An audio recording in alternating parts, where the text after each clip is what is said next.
isang mapagpalang araw sa ating lahat mga ka-journey. This is it na. From Caloocan to Bulacan. Ayan po, nandito po tayo sa isang eskwelahan. Today is enrollment. I-enroll na natin si Kia mga ka-journey. So panibagong buhay, panibagong ano ng ating life, di ba? Kasi ayan na. Maninibago si Kia dahil mga bago ng mga classmate na mga ka-journey. So, dito tayo. First time eh.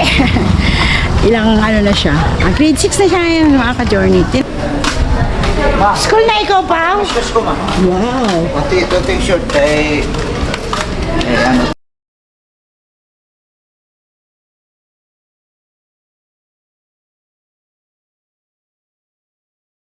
Ha? Babalik tayo bukas. Ayun po mga ka-journey.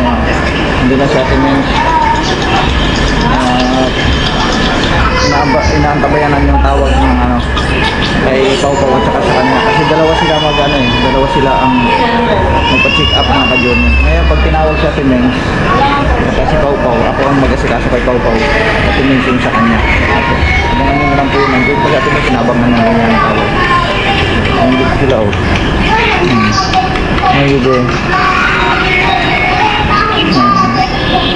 Meron kasi siyang sipon kasi siya na garawang araw na yung sipon ng pag magaling. Tapos bumaba yung timbang niya na kailangan ano, kaya nga siya mabibigyan ng vitamins na rin para pang pag-sakay. So yun po mga ka-journey, tapos na kami mag-check up kay Pau Pau. Pau Pau naiirita na kay kanina pa kasi kami dito eh. So si Ate Mengs na lang hinintay namin, nandun pa siya sa loob. Tagal. Matagal namin dito. Kanina pa pala tinawag ang pangalan ni Pau Pau, hindi lang namin napansin. Kaya naghintay tuloy kami ng matagal kasi nasapawan yung kanyang papel. So hintayin na lang natin si Ate Mengs dahil pagkatapos nito ay bibili na kami ng gamot niya. Okay na, mayroon naman na siyang resita dito mga ka-journey. So need natin ng vitamins din ni Pau Pau kasi wala po siyang ganang kumain. Wala siyang ganang kumain. Tapos ang timbang ni Pau Pau ay bumaba ng 3 kilo. Talagang sobrang baba. Nawalan siya ng ganang kumain. Tapos yun nga, mayroon siyang sipon. Kaya bibilhan natin siya ng vitamins ngayon pagkatapos namin dito. Kasi Ate Mengs, ayan na. Andiyan na si Ate Mengs. Ayan na si mama mo. Na ano na nga siya naiirita na kasi gusto niya nang gusto niya nang gumala. Naano rin siya sa bahay mga ka-journey, naiinip siya doon dahil siyempre wala siyang ibang natatanaw kundi ano nangyari na? Okay na ma? No crying. Bibili daw nito gamot ko, tapos ito kailangan ko check up ng ihi at saka kukuha na ng CBC uli. Tapos creatinine. Bukas yan. Ngayon, now. Now na yan? Yeah. Ihi? Oo, sandali lang umihi. Tapos yung CBC, sa labas daw wala sila dito. Saan bang may mga laboratory dito? Sa labas? Saan yan? Tara. Maghanap tayo. Ayan. Papalaboratory na naman, panibago na naman. Ganun uli ang senaryo. Tulad nung dati mga ka-journey kasi bumalik na naman uli yung ano niya parang nahihilo na naman siya na nahihilo eh. Kung ano yung dati na ginawa, check up, ganun uli ngayon. Tara. Lahat ng cellphone mo sabi ko. Ayan. Okay na. Yung thunder. Larga. Nangyari siya dyan. Mabubuhay pa ako. Lugaw-lugaw nga isang kutsara lang kainin mo lugaw. Kunti lang mong kain ko lugaw. Nagmamaylo kasi ako ngayon. Ayun. Matamis yun eh. Mamaylo ko. Tapos kung kumain kong kanin, kunti lang naman. Hindi yung marami. Yung parang ano lang sa Jollibee, kaparaso lang. O kahit na, talagang kung hanggat maaari nga, isang ano lang, yung one half cup lang of ano. Yan mga ka-journey, inanuhan ulit siya ng suwero, ayan o, para bumaba yung kanyang sugar kasi taas na naman, 314 kanina, ngayon 188 ba yun? Medyo bumaba pa na ng konti. Si Ma'am Sabi pala to. Choppy yung ano. Okay.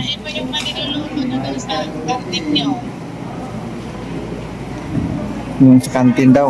Wala, hindi man ako kumakain ng mani doon. Nagmamaylo kasi ako, mas mahirap yung Yung Milo, matamis yun eh. Oo, sabi ko na eh. nakadalawang Milo kasi ako nung nakarang araw. Wala man sugar. Tamis man siyang Milo. Kahit wala ng sugar.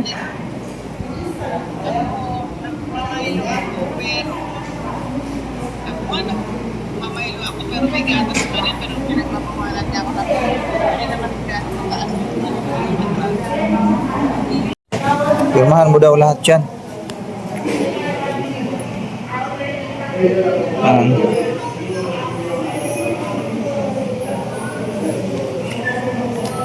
Yung pati yung marami yan.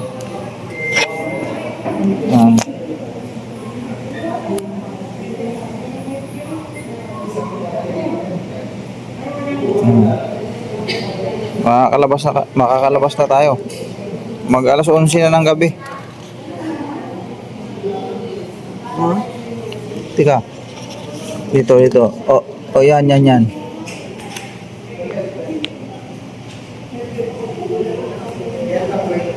Sa ilalim pa. Sobrang tagal, no? Matagal ng observation yung ginagawa sa'yo. Sobrang taas kasi ng ano mo eh. Sobrang taas ng sugar mo. Buti nga ngayon, bumaba na. Okay na yata. Hindi sa ilalim. Wala na. Yun lang. Okay. Mio. Ano kasi, sabi kasi kanina, pisilin mo. Hindi mo napisili. Mga ka-journey, pauwi na po kami. Nag-CR lang si Ate Meng sandali. Mga ka-journey. Right. Oras po ay alas 11 na ng gabi. Ay, 10:24 na po ng gabi mga ka-journey. Makaihi ka na? Tara na. Sige. Dito naman tayo. Pauwi na. Tara na. Pauwi na.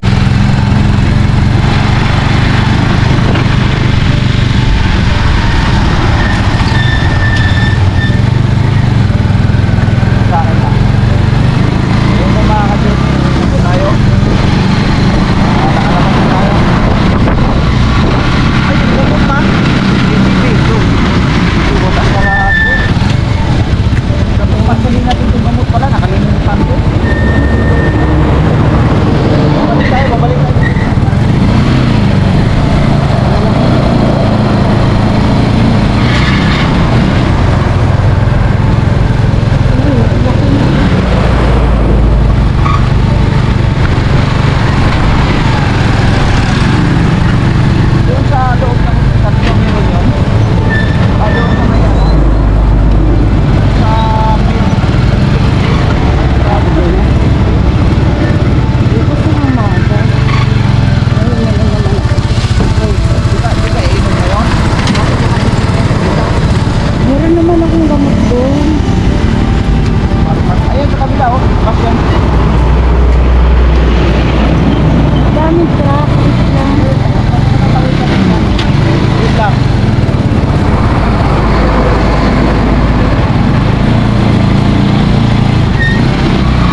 tayo, may yung sugar testing na yung filter, pang-monitoring na ano.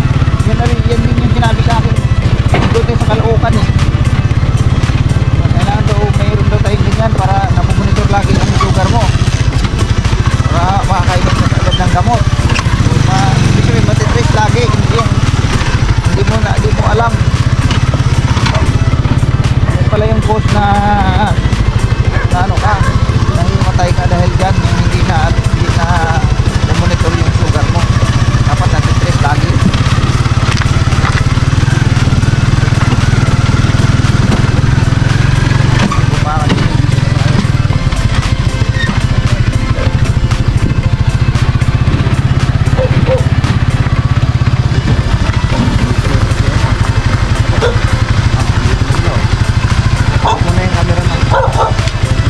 So yun po mga ka-journey, nakauwi na kami galing sa hospital.